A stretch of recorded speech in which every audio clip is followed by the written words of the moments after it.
Olá, bom dia amigos e amigas do canal Dica de hoje. Meu nome é Daniel Nigri, hoje é dia 22 de maio de 2017 e vamos começar mais um vídeo no canal.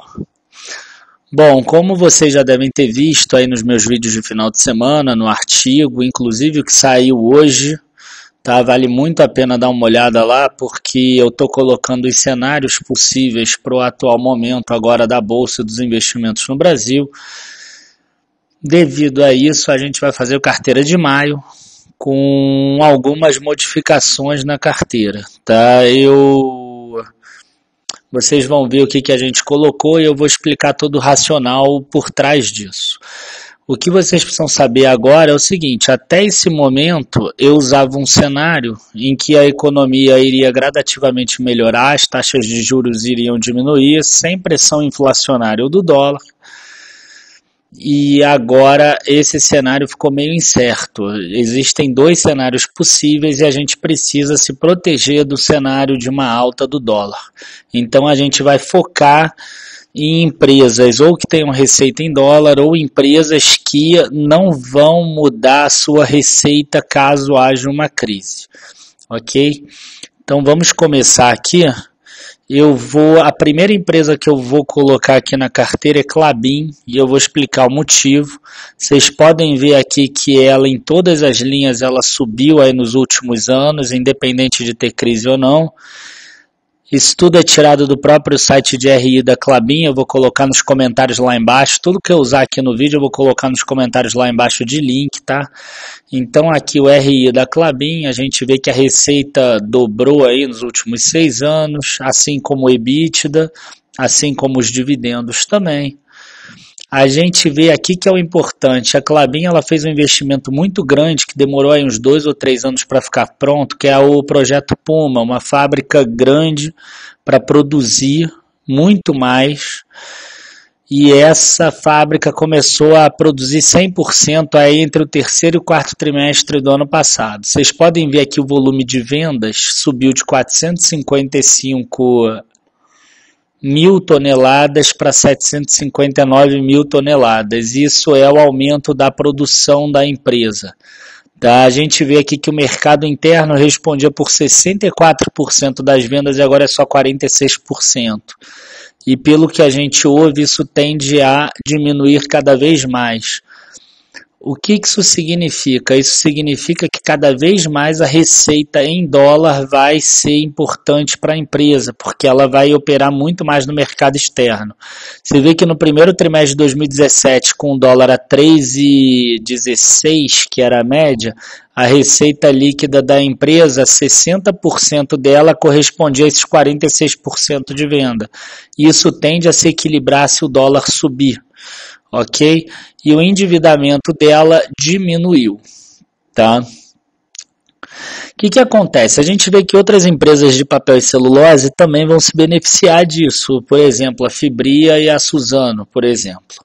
A gente viu que no último dia 17 de maio, Fibria e Suzano subiram aí 14%, 12%, e Klabin subiu só 2%. Na minha opinião, isso é por causa desse rebaixamento da nota de crédito um dia antes, feito pela Fitch. Ó, vocês podem ver aqui 16 de maio. Eu já cliquei aqui, não vou botar nesse vídeo, mas o principal motivo era a questão da dívida, que a empresa estava muito alavancada. No mínimo, para mim é estranho, porque antes ela era mais alavancada do que atualmente, mas agora, com uma possibilidade de alta do dólar, esse cenário para mim de ter problema de dívida por causa de uma alavancagem maior, sinceramente, para mim vai para o espaço, porque a empresa vai ter uma receita bem maior, tá? Então eu acho que não muda nada. Aqui eu vou mostrar para vocês o potencial que a empresa tem. Então, por exemplo, em 2014 até aqui o fim de 2015, o dólar subiu de 2,20 para R$4. E a empresa subiu aqui da casa entre 1,80 e 2,20 para cá, para casa entre 3,80 e 4,20. Tá, como o dólar agora não caiu lá para 2 e pouco, caiu só para 3 e alguma coisa, a empresa ficou aqui nesse patamar de 2,40 e 2,90 e ela agora tem um potencial de alta aí se o dólar subir. Além do potencial de alta do dólar, o porquê eu escolhi ela e não a Fibri ou a Suzano? A Suzano, desculpa, ela tem também um potencial de alta em termos de operação também, por causa de toda essa produção que vai ser colocada e é uma produção que tem venda já confirmada, tá? Para quem é grafista também, ó, aqui é um ponto que se ela romper, ela pode subir bem. Mas eu não analiso muito gráfico não, só quero mostrar aqui a parte do como a empresa subiu com a alta do dólar, tá? O importante para a gente é essa alta aqui anterior. E a outra empresa que eu vou colocar é a Sabesp. Essa aqui é um pouco mais não recomendada aí pelas pessoas, as pessoas preferem Sanepar. Para mim, eu acho que a Sabesp é melhor. Ela tem aí um preço sobre lucro de 6 e pouco, os mananciais dela estão altos, 67%. Não deve faltar aí água nem esgoto, como aconteceu aqui no período de 2015. O lucro dela tem sido constante aqui e crescente. O que pode ter de problema nela é que ela tem uma dívida aí de 5 bilhões e 600 milhões em dólar, para você, ou dólar e iene, tá? São 3 bilhões e 900 milhões em dólar e o restante em ienes.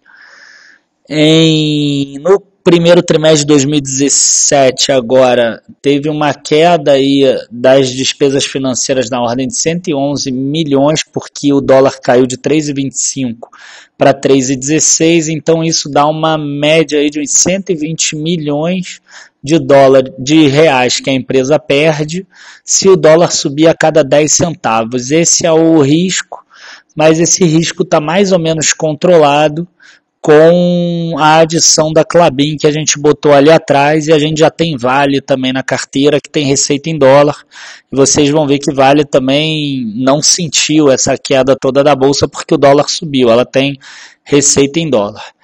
Tá? Eu também acho que Sabesp vai ser beneficiada agora por causa da regulação tarifária dela que vem agora só no final de junho, porque Sanepar e Copasa, como fizeram em março e abril, elas tiveram regulações tarifárias pensando naquele cenário anterior, e Sabesp já vai ter um cenário um pouco diferenciado, então eu acredito que ela pode entrar aqui alguma coisa melhor para ela.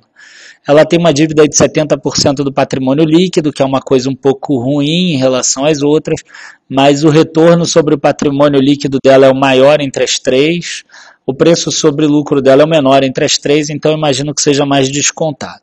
Então agora a gente vai lá para a carteira para ver como ficou a carteira.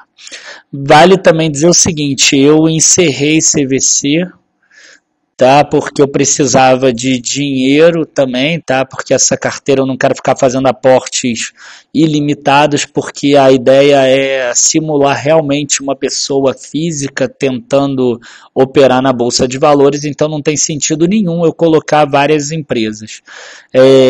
Sempre eu ficar colocando várias empresas sem tirar nenhuma, porque o dinheiro das pessoas não é ilimitado também. E por que eu escolhi tirar a CVC? Porque ela é uma empresa de consumo. Ela é uma empresa que vende pacote com dólar fechado. Então eu acredito que ela pode sentir. Imagina as pessoas que compraram dólar a 2,99, ela vai ter que cumprir esse dólar a 2,99, mesmo que o dólar no curto prazo chegue em 3,60, 3,70, por exemplo.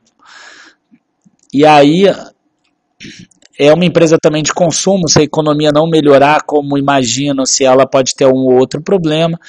Então, dentre as que eu tenho aqui na carteira, eu achei que a melhor fosse CVC para tirar. Então, agora eu tenho o seguinte, eu tenho Vale, que tem receita em dólar na carteira, eu tenho a Klabin, que tem receita em dólar na carteira, eu tenho a Sabesp, a Alupar e a Copel, que tem receitas mais ou menos garantidas, porque as pessoas não vão deixar de usar, e as indústrias, os comércios, deixarem de usar luz, água e esgoto. Tá? Então eu tenho uma carteira aqui que ela está mais ou menos blindada, ou frente ao dólar ou frente à receita, frente à operação delas. As duas que eu coloco como ponto de interrogação é Direcional e Saraiva, porque são as duas que dependem da economia melhorar. A construção só vai melhorar se a economia melhorar. A Saraiva também só vai conseguir melhorar os resultados dela caso isso aconteça.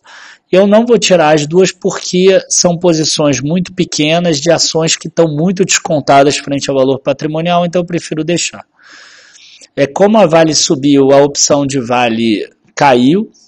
Tá? Então não tem problema aqui, essa proteção aqui continua até agora o mês de junho, depois provavelmente vou ter que fazer uma nova proteção. Na minha carteira real eu coloco outras opções também, e é importante a gente mostrar que essas opções me salvaram lá no dia 17, a minha carteira mesmo caiu coisa de 4% naquele dia, somando ações e opções, enquanto só ações teria caído 9,7%.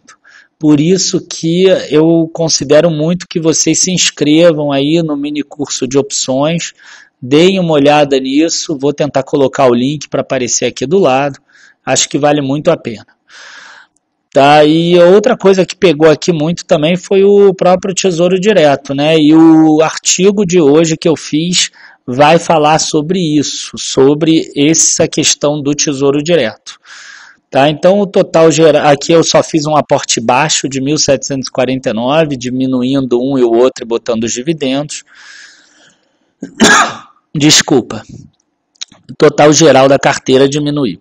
Antes de mostrar aqui o total, quero mostrar aqui operações de compra e venda como ficou. Aqui deu um total de 2.299, o valor ali é 1.700 e pouco porque teve um dividendo que entrou. Para as pessoas que têm dificuldade, imposto de renda em ações, preço médio de compra, esse valor, preço médio de venda, esse valor.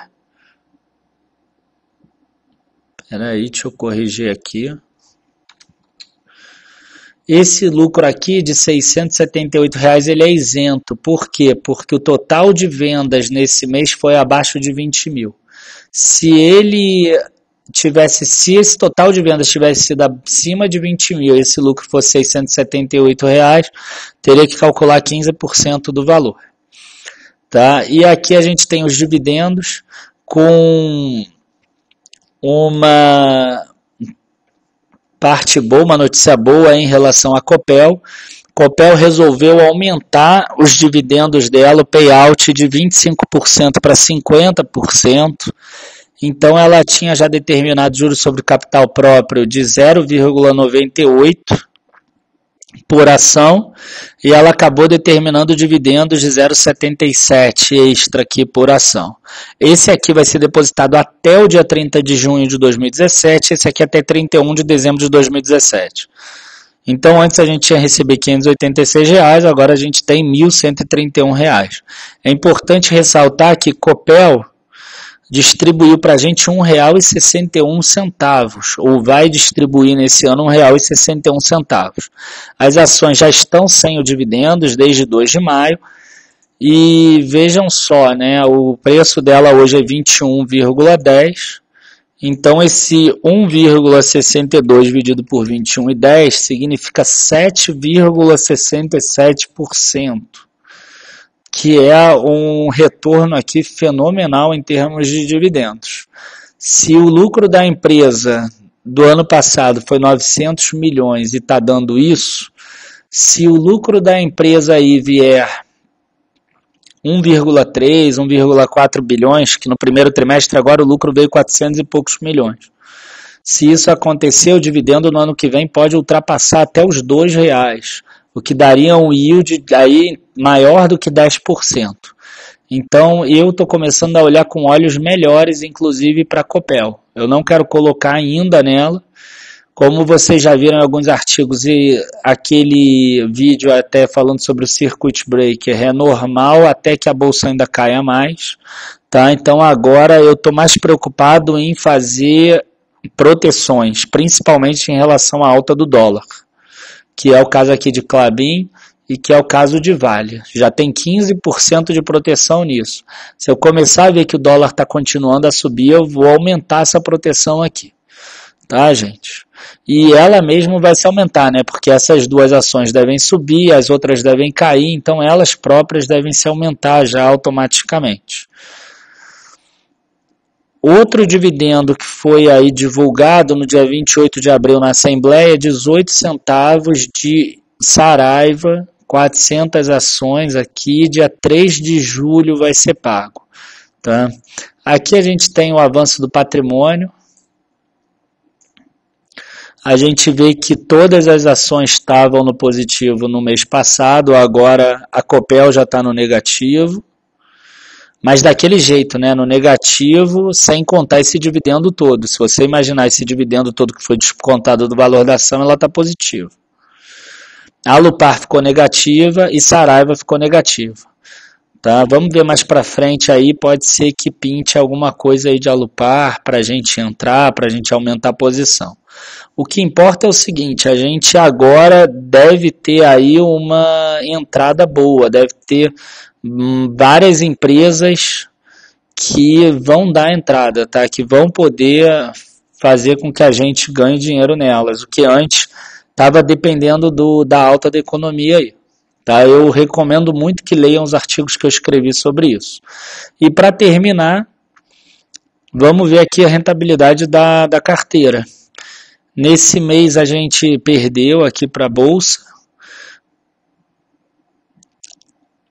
principalmente, na minha opinião, tá? Porque Itaúsa acabou caindo muito. Foi bem sentido aí para o setor todo bancário.